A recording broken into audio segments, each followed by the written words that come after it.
qué pena, lo que es la coevaluación, donde que serían prácticamente la evaluación que el profesor, el docente le hace a los estudiantes para mirar su nivel de evolución, ¿sí?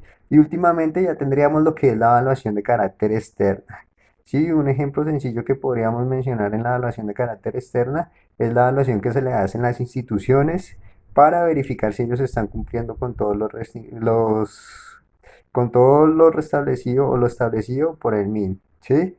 O podríamos dar un ejemplo de carácter mucho más sencillo. En mi clase, una evaluación de carácter externa puede ser la que el director le realice como tal a mi clase relacionada con pedagogía. Entonces, bueno, hay otra clasificación que la podríamos brindar, que es según el momento de su aplicación, en donde tenemos lo que es la evaluación inicial, la evaluación procesual y la evaluación final. Cuando nosotros hablamos de estos tres tipos de evaluación, prácticamente nos estamos refiriendo a la misma clasificación de carácter global, ¿sí? O sea, evaluación inicial la podríamos, o lo podríamos, no llamémoslo comparar, sino asimilar a lo que es la evaluación de carácter formativa, ya que una evaluación de carácter formativa por lo general se realiza al inicio de un periodo académico. ¿Mm? La evaluación procesual la podríamos comparar o asimilar a lo que es, eh, qué pena, ahí me equivoqué, la evaluación inicial sería con la evaluación diagnóstica, la evaluación procesual ya sería con la evaluación formativa, ¿sí? La evaluación procesual es la que se va haciendo a lo largo del periodo académico, así como la evaluación formativa, y la evaluación final ya sería lo que es la evaluación de carácter sumativo, en donde ya miramos todas las temáticas y nos daría un criterio de para promover o no a los estudiantes como tal, ¿sí? Entonces, bueno, ahí tenemos una serie de clasificaciones referente a lo que es la evaluación, ¿sí? Digamos que estas serían las clasificaciones de carácter más puntuales, aunque dependiendo de las referencias que nosotros tratemos, podríamos encontrar otro tipo de clasificación, ¿sí? Vamos a mencionar algo aquí que es algo importante también a resaltar, lo cuales son las normas para a tener en cuenta para realizar una evaluación como tal, ¿sí? Entonces, como lo mencionábamos, pues la evaluación es una actividad inherente al ser humano. Nosotros salimos, nacemos prácticamente con el hecho de evaluar. Nada más podríamos hacer correlación en lo que es el deporte, ¿sí? En el ámbito comparativo. Cuando nosotros nos comparamos con otro deportista, mencionando, no sé, él tiene una mayor velocidad que yo, ¿sí? Yo soy más resistente que él. Entonces, tener en ese en cuenta ese aspecto siempre nos va a dar un juicio de valor como tal, ¿sí? Mm, Entonces, otra norma para tener en cuenta, llamémoslo así, sería como la evaluación nos ayuda a proporcionar si hay o no una comprensión amplia de los temas vistos y si hay o no una mejora específicamente del tema visto como tal. Sí, que lo podríamos, digamos, asimilar en lo que es la evaluación de carácter diagnóstica y la evaluación formativa. En donde la evaluación diagnóstica, si hablamos de una institución, de un colegio como tal, en la evaluación diagnóstica, no sé, un estudiante que pasa de de tercero de primaria a cuarto de primaria, le hacemos una evaluación diagnóstica en cuarto de primaria, en donde nosotros, en el contexto de matemática, él ya debe saber sumar, ya debe saber restar, sí, ya tiene que tener indicios para multiplicar. Entonces, mirar si hubo comprensión de lo que son los temas específicamente vistos y si ha habido una mejora a nivel educativa, ¿sí?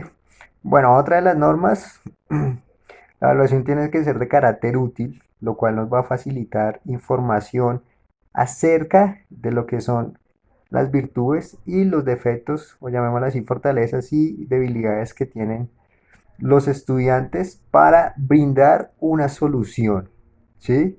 O para mejorar, ¿sí? Una solución a las debilidades que se tienen o una mejora en las fortalezas. Listo, estaría totalmente correlacionado a ambos aspectos. ¿Mm?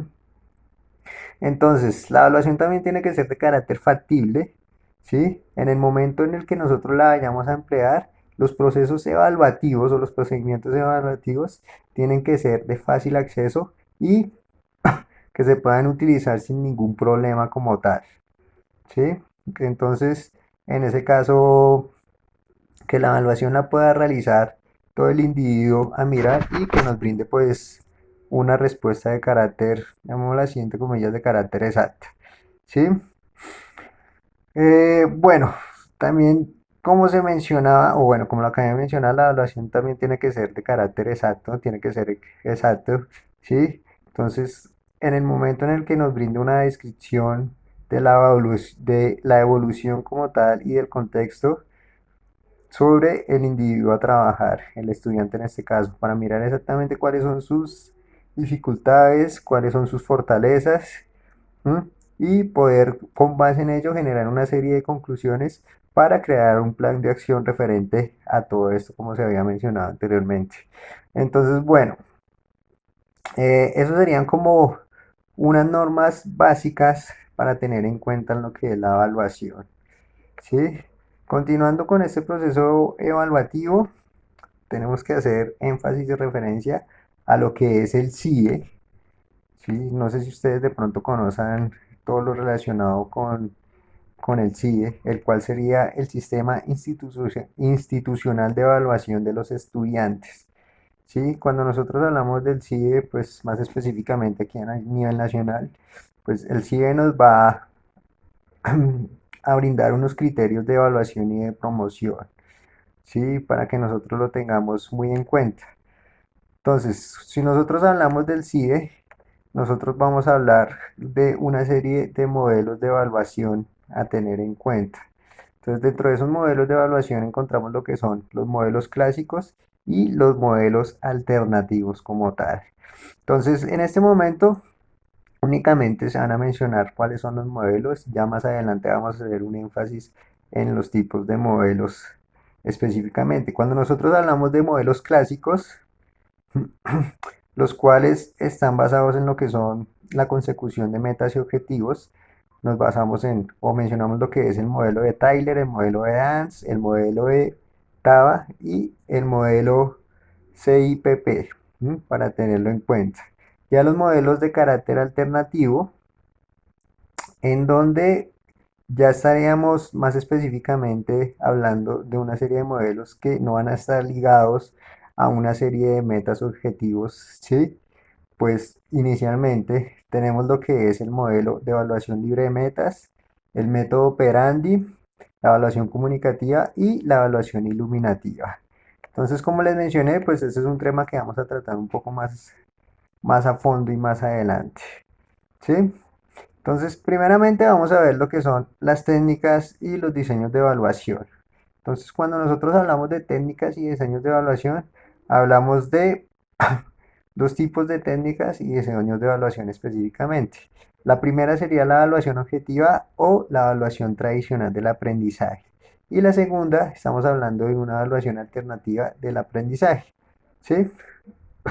Cuando nosotros hablamos de la evaluación objetiva o la evaluación tradicional, entonces ahí es cuando nosotros estábamos hablando que en el enfoque tradicionalista el alumno juega un papel de carácter pasivo, ¿sí?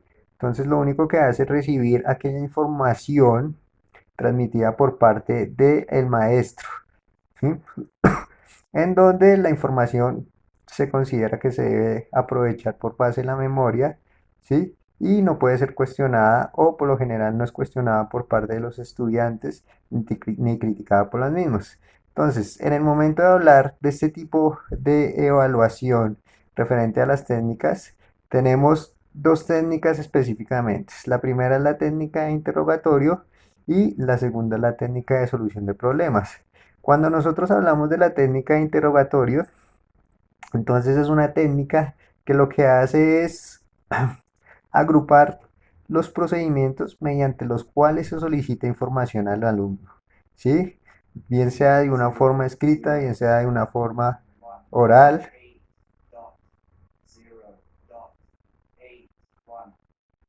¿sí? Bien sea de una forma escrita, bien sea de una forma oral como tal. Entonces, Dentro de este tipo o esta técnica de evaluación, por lo general está presente lo que es la opinión del estudiante, una valoración de carácter personal o interpersonal, basado en lo que es el contenido del programa visto.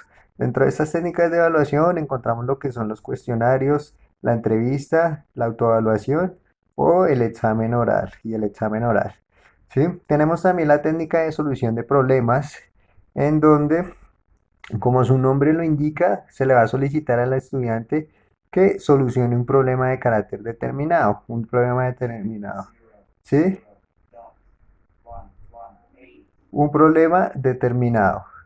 Entonces, mediante ello, se podrían evaluar lo que son los conocimientos y las habilidades que el estudiante adquirió en su momento o tiene en este momento como tal.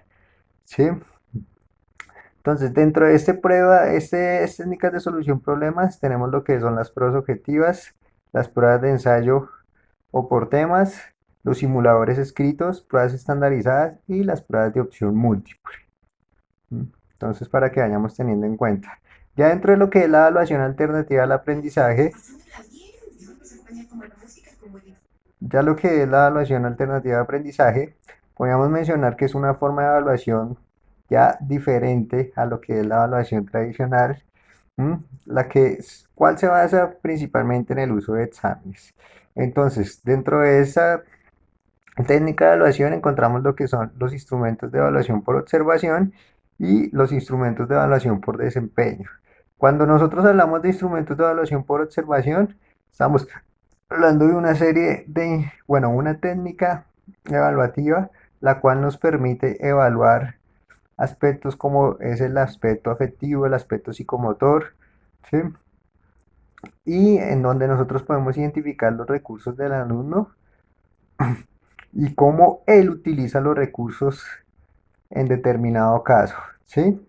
Entonces, para que lo tengamos en cuenta. Dentro de estas técnicas de evaluación, tenemos lo que es, bueno, podríamos mencionar una que sería la escala de rango, una rúbrica evaluación en donde podríamos mencionar, bueno, no sé si de pronto hayan llenado un cuestionario en donde ejemplo, identifique si... Ah, no, nada más cuando uno va a un sitio a comprar algo y listo, califique mi servicio. Y en la rúbrica de evaluación está una carita triste, una carita seria y una carita feliz y dependiendo de eso pues se le da un valor a- al servicio como tal. Entonces tenemos también lo que son los registros conductuales, ¿sí? La evaluación por demostración, el cuadro participativo, entre otros aspectos. Entonces, ya tenemos también la otra técnica que serían los instrumentos de evaluación por desempeño, en donde nosotros hablamos de una serie de productos que el estudiante va a realizar procesos debido al proceso de aprendizaje, ¿sí? Entonces, los cuales se verían netamente reflejados en los cambios del campo cognitivo y van a demostrarnos lo que son habilidades del alumno o las habilidades que el alumno ha adquirido y que ha potencializado a nivel eh, académico como tal. Entonces, dentro de esas tenemos lo que es el portafolio, el estudio de caso, los proyectos, un reporte, ¿sí? Podemos pensar algo que se utiliza actualmente mucho, que sería el mapa mental, ¿sí? Un diario de campo, en donde podemos también mirar ahí, bueno, todo el proceso que lleva el estudiante. También tenemos lo que es la realización de debates, algún componente muy importante, cuál es el ensayo, en donde ustedes ya emiten un juicio de valor sobre el tema aprendido y demás. ¿Listo? También podemos tener lo que es la exposición, ¿sí? En donde ustedes pueden emitir un juicio de valor. Entonces digamos que esos son los caracteres básicos a tener referente a la evaluación. Como lo mencionaba, pues ya más adelante vamos a ver un poco lo que son los modelos evaluativos. También tendríamos que estar haciendo énfasis en lo que es la evaluación de carácter curricular, ¿sí? Dentro de lo que es este proceso de planificación, para que ustedes vayan viendo la importancia que tiene la evaluación dentro de la planificación como tal, ¿sí? Dentro de la actividad que se les brindó o que les puse como tal, pues ahí ustedes pueden observar una bibliografía o una serie de referencias recomendadas, la cual ustedes pueden usar libremente. También el objetivo es que ustedes hagan una consulta de carácter individual para realizar como tal la actividad. Cualquier duda, inquietud, ya saben, no duden en interactuar en el foro y con gusto se les responde todo lo que ustedes tengan en duda.